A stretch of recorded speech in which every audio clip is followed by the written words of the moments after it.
Hello everyone, इस video का हमारा टारगेट रहने वाला है proof of law of refraction using Huygens principle. Huygens principle का यूज़ करते हुए हमको लॉ ऑफ रिफ्रैक्शन प्रूव करना है। तो आइए स्टार्ट करते हैं। सबसे पहले इस डायग्राम में हम आपको ये दिखा दें कि ये जो एक ग्लास स्लैब है जिसका रिफ्रैक्टिव इंडेक्स μ2 है और ये हमारा एयर है जिसका रिफ्रैक्टिव इंडेक्स हमने μ1 ले रखा है। ठीक है, अब रिफ्रैक्शन दिखाने के लिए एक इंसिडेंट लाइट रे जो है वो एयर से ग्लास पर इंसिडेंट हो रहा है। आप देख पा रहे होंगे पॉइंट ए पर, और ये कुछ डायरेक्शन इसका इस तरह से रहने वाला है, इस डायरेक्शन में, और फिर ये रिफ्रैक्ट होके इस तरह चला जाएगा। तो एंगल ऑफ इंसिडेंस आई है और एंगल ऑफ रिफ्रैक्शन यहाँ पे आर है। अब देखिए ये है हमारा इंसिडेंट रे। इसका अगर इंसिडेंट वेव फ्रंट बनाया जाए तो इसके परपेंडिकुलर आएगा, जो कि कुछ इस तरह से है, और आप ये देख सकते हैं इंसिडेंट वेव फ्रंट है।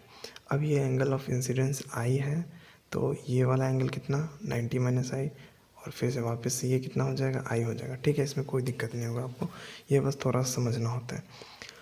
अब हम ये देख सकते हैं कि ये जो हमने वेव फ्रंट बनाया इंसिडेंट वेव फ्रंट, फिर जब यहीं से इस लाइन को ड्रॉ करते हैं तो यहाँ पे हम ये देख सकते हैं कि जो रिफ्रैक्शन हुआ है, ये जो रिफ्रैक्शन हुआ रिफ्रैक्टेड रे, इस रिफ्रैक्टेड रे का जो वेव फ्रंट है वो कुछ इस तरह से बन रहा है, रिफ्रैक्टेड वेव फ्रंट, ये रिफ्रैक्टेड रे। आई होप आपको ये सारा चीज़ चारों चीज़ क्लियर होगा। इंसिडेंट रे ये है, इंसिडेंट रे का इंसिडेंट वेव फ्रंट ये है, रिफ्रैक्टेड रे ये है, और रिफ्रैक्टेड रे का रिफ्रैक्टेड वेव फ्रंट ये है। ठीक है, अब आइए देखते हैं रिफ्रैक्टेड रे का नॉर्मल के साथ जो एंगल है वो आर है, और ये आर एंगल है, तो ये कितना फिर हो जाएगा 90 माइनस आर। और फिर आप इस ट्रायंगल में ये देख सकते हैं कि ये 90 है, तो ये 90 माइनस आर, तो ये वापस से आर हो जाएगा। ठीक है, तो आगे फर्दर प्रोसीड करते हैं। देखिए इसमें हमको प्रूफ करना है रिफ्रैक्शन का लॉ। तो रिफ्रैक्शन का एक ही मेन स्नेल्स लॉ होता है, जो कि sine i by sine are equal टू n/1, यानी कि जो refractive index of mu with respect to 1 is given by sine of i upon sine of r. तो आइए प्रूफ करते हैं इसको। देखिए हम ये देख सकते हैं सबसे पहले कि ये जो लाइट रे है हमारा सबसे पहले एयर वाला मीडियम है, इसमें अगर एक पॉइंट से दूसरे पॉइंट तक जा रहा है तो मान लो कुछ टाइम टी अगर लग रहा है इसको, तो इतना ही टाइम टी इसको रिफ्रैक्शन के अंडरगो जाने में भी लगेगा यहाँ पे ग्लास के अंदर में। तो लेकिन एक बात और ध्यान रखना, एयर में इसकी वेलोसिटी कुछ और होगी और ग्लास के अंदर वेलोसिटी कुछ और होगी। तो हम एयर में वेलोसिटी लेट से v1 मान लेते हैं और ग्लास के अंदर वेलोसिटी v2। तो देखो टाइम t के लिए इतना डिस्टेंस ट्रैवल करने में इसको ये डिस्टेंस लगा है, तो v1 इंटू टी, ये डिस्टेंस ट्रैवल करने में ये जो डिस्टेंस है वो v1 इंटू टी है, क्योंकि t टाइम लगा है। सिमिलरली ग्लास के अंदर ये डिस्टेंस ट्रैवल किया गया है t टाइम में, तो v2 इंटू टी। अब आइए आप चलते हैं अपने एक्चुअल कैलकुलेशन की ओर। हम साइन आई का वैल्यू निकाले, तो देखिए यहाँ पे आई है, साइन आई कैसे आएगा, परपेंडिकुलर अपॉन हाइपोटेनस, ये वाला राइट एंगल है यहाँ पे, परपेंडिकुलर कितना v1t upon A C, v1t upon A B, sorry v1t upon A B, v1t upon A B. ठीक है, ये हमारा पहला इक्वेशन आ गया। अब चलिए आगे देखते हैं, साइन आर का वैल्यू निकालते हैं।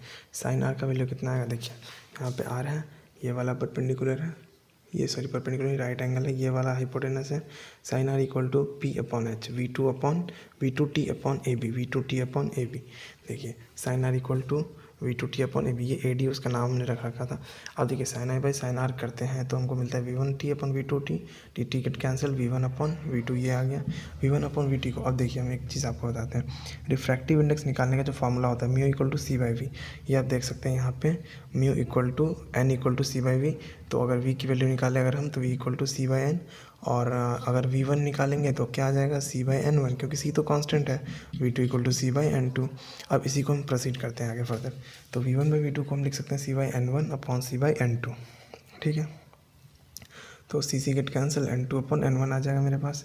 अब देखिए इसको हम क्या लिख सकते हैं, sine i by sine are equal to n2 upon n1, यानी n of 2 with respect to 1, refractive index of 2 with respect to 1, यानी कि अगर अगर अगर एक लाइट रे रिफ्रैक्ट होकर आ रहा है मीडियम 1 से मीडियम 2 में, तो एंगल ऑफ इंसिडेंस का जो साइन होगा वो अपॉन जो रिफ्रैक्शन का एंगल होगा, एंगल ऑफ रिफ्रैक्शन उसका साइन होगा, वो इक्वल होगा refractive index of medium 2 with respect to 1 के।